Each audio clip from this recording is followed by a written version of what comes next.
Sir अगला सवाल ये है कि हमारे स्टूडेंट है, अब उनका दूसरा महीना है, एआई ऑप्स पढ़ रहे हैं। उनके वालिद साहब की फरमाइश ये है कि उसको डॉक्टरेट करना चाहिए किसी भी सब्जेक्ट में। तो उसने कहा है कि सर से पूछना चाहता हूँ मैं, ठीक है, क्योंकि समझ में नहीं आ रहा, एक रिस्पेक्टेबल ख्वाहिश है, इसे करने को फायदा है कि नहीं है? क्या उसको एआई जॉब करने के बाद इसी में आगे रिसर्च करना चाहिए, पीएचडी करना चाहिए, या कैरियर को बिल्डअप करना चाहिए एआई में अपने नॉलेज को बढ़ाकर? तो थोड़ा सा कंफ्यूज है इस बारे में, गाइड हिम प्लीज। बड़ा अच्छा सवाल है। हम एक काम करते हैं, लिखते हैं, चेक करते हैं। Cambridge university, PhD, fresh salary. ठीक है ना, हम चेक कर रहे हैं कि पीएचडी की यूके में एक फ्रेश पीएचडी की क्या सैलरी है। ठीक है ना। सो एक बड़ी अच्छी चीज देखते हैं जरा, क्योंकि आप पढ़ते क्यों हैं? पढ़ते इसलिए कि आपसे पैसे कमा सके ना। ठीक है। तो देखते हैं कि भाई फ्रेशर सैलरी क्या है ना। Average salary of PhD is, तो बहुत ही कम है। ठीक है। uh, जो गेट पेड ना, तो द एस्टिमेटेड टोटल पे फॉर अ पीएचडी स्टूडेंट, या पीएचडी स्टूडेंट पे नहीं करते, हम करते हैं कि पीएचडी स्टूडेंट को छोड़ देना, पीएचडी सैलरी। तो कितना वो एनुअली अर्न कर सकता है? ये स्टूडेंट्स की सैलरी इतनी है जब वो पास आउट कर लेता है, यानी कि who completed his PhD salary. मैं देखना चाह रहा हूँ कि कितनी मिलती है ना उसको। तो जब वो काम कर रहा होता है तो उस वक्त उसको 16,000 से $36,000 सालाना मिल रही होती है, जो स्टाइपेंड मिल रहा होता है उसको। ठीक है ना। हम काम करते हैं, हम जाते हैं कैम्ब्रिज यूनिवर्सिटी और ऑक्सफोर्ड यूनिवर्सिटी, जॉब्स। ठीक है ना। PhD hiring.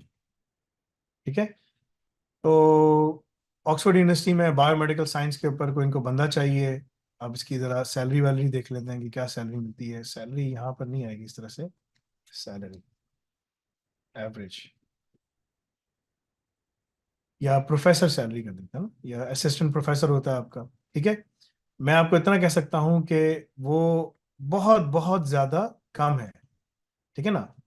बहुत बहुत ज़्यादा कम है।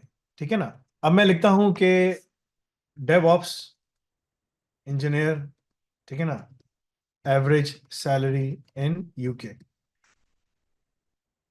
ठीक है ना। सैलरी देखो भाई, start at 50,000 per year, while most experience makes up to 82,500। ठीक है ना। अब मैं इसमें लिख दूं ए आई ऑप्स इंजीनियर। ठीक है ना। तो you can M L Ops engineer, ठीक है ना, एम एल ऑप्स इंजीनियर जो इसकी इसी का पार्ट है। ठीक है ना। तो यू कैन सी कि the salary ranges increases, right. So अगर तुम्हें कम सैलरी पे काम करना है और ख्वारी करनी है वही उसकी तरह, और जाके एक टेन्योर प्रोफेसर बनना है, तो तुम पीएचडी कर लो। लेकिन तुम्हें कोई फायदा नहीं होगा, क्योंकि तुम 10 साल में, अगर तुम सालाना 30,000 $40,000 भी कमा रहे हो, तो 10 साल में तुमने $4 लाख कमा लिए। ठीक है ना। डू द मैथ, जरा आरओआई निकाला करो कि आरओआई का फायदा क्या है ना। दूसरी चीज, तुम अगर जो है ना, अगर तुम डेवऑप्स के इंजीनियर बन जाते हो, या सिसऑप्स के इंजीनियर बन जाते हो, या तुम जो है ना एआई ऑप्स के इंजीनियर बन जाते हो, तो एवरेज सैलरी तुम्हारी जो है ना, वो 50,000 पाउंड मिनिमम है।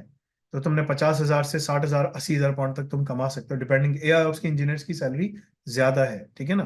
तो अगर तुम वो कमाते हो, तो तुम्हारी वो जो सैलरी है, वो एवरी ईयर इंक्रीमेंटल बेस पे जाती रहेगी, क्योंकि तुम्हारा स्किल बढ़ता चला जाएगा, राइट। प्रोफेसर्स की जो सैलरीज होती हैं वो रुकी हुई होती हैं, और वो बहुत मुश्किल होता है इंक्रीमेंट, उनका इंक्रीमेंट सब दूसरी चीजों से होता है। तो हमारे पास चांसेस हैं ग्रोथ के सब चीजों के बहुत अच्छे हैं। ठीक है। तो तुम 3 साल 4 साल के बाद तुम ना 80 90 1 लाख पाउंड तक जा रहे होगे, राइट। अगर तुम उस पर जाते हो, that is much much higher as compare to अगर तुम पीएचडी करते हो। तो तुम 10 साल में 8 से 9 लाख पाउंड कमा सकते हो। ठीक है ना। और अगर तुम 10 साल में प्रोफेसर बनते हो, तो 4 से 5 लाख पे तुम फंसोगे। तो 8 से 9 lakh, 10 lakh pound, million pound तक। और ये तुम यहाँ पर, तो तुम खुद मैथ्स करो जरा कि क्या फायदा है। अगर तुम्हें पीएचडी फिर भी करने का शौक है और डॉक्टर का टाइटल लगाना है, अब मैं इतने अरसे के बाद जाके कर रहा हूँ, तो कम से कम इंडस्ट्री के अंदर जो है ना 15 20 साल काम करो। फिर आखिर में बोलो कि यार चलो अब मैं ये कर लेता हूँ, या कम से कम 10 साल काम करो, फिर जाओ उसके लिए, तो उसकी वर्थ है। अगर तुम उससे पहले जाओगे कोई फायदा नहीं, तुम्हारे पैसे भी जाए होंगे, टाइम भी जाया होगा, और तुम जो कमाना चाहते हो वो भी नहीं कमा सकोगे। ठीक है। मैं कोशिश करता हूँ कि मैं अगर indeed.co.uk पे जाऊं और लिखूं पीएचडी, ठीक है, और तो पीएचडी की फिक्स टर्म की क्या सैलरीज हैं, तो तुम्हें नजर आ जाएगा यहाँ पर पीएचडी स्टूडेंट्स की क्या मिलती हैं क्या नहीं मिलती। ठीक है ना। तो पे अगर तुम देखो तो 55,000 पाउंड तक है। वो भी अगर तुम 55,000 पाउंड किसको मिल रही है, जो रिसर्च फेलो है, सीनियर फेलो है, उसको सीनियर है, यानी कि सीनियर है भाई, ये बहुत पक्का आदमी है, बड़ा आदमी है। ठीक है ना।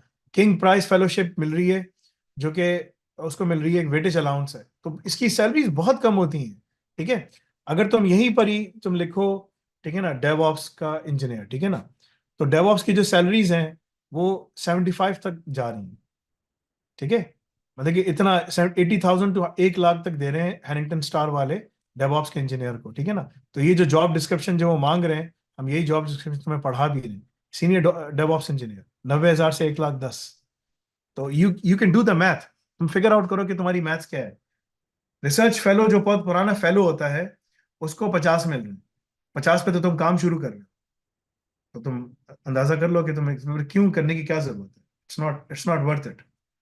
तुम उसी सिस्टम का पार्ट बन जाओगे। यही सारे प्रोफेसर इन यूनिवर्सिटीज में बैठे हुए हैं जिन्होंने कभी जिंदगी में काम नहीं किया, बस वो पेपर लिखते हैं। They are paper tigers. Paper tigers कहते हैं कि ना जो वो लिखें। बिकॉज ऑफ आर्टिफिशियल इंटेलिजेंस अब पीएचडी जो कैंडिडेट्स हैं या पीएचडी में सबसे पहले कैजुअलिटी बनेंगे, बिकॉज एआई बैठा हुआ है, डेटा का एक्सेस दे दो उसको, और तुम उससे जो सवाल करोगे तुम्हें वो रिसर्च करके निकाल के अच्छी तरीके से नई नई चीजों पे तुम्हें वो रिसर्च करके खुद देगा। और वो घंटों में, मिनटों में, घंटों में, दिनों में करके देगा, बजाय इसके कि तुम्हें साल लगा। That's the difference. Don't do it.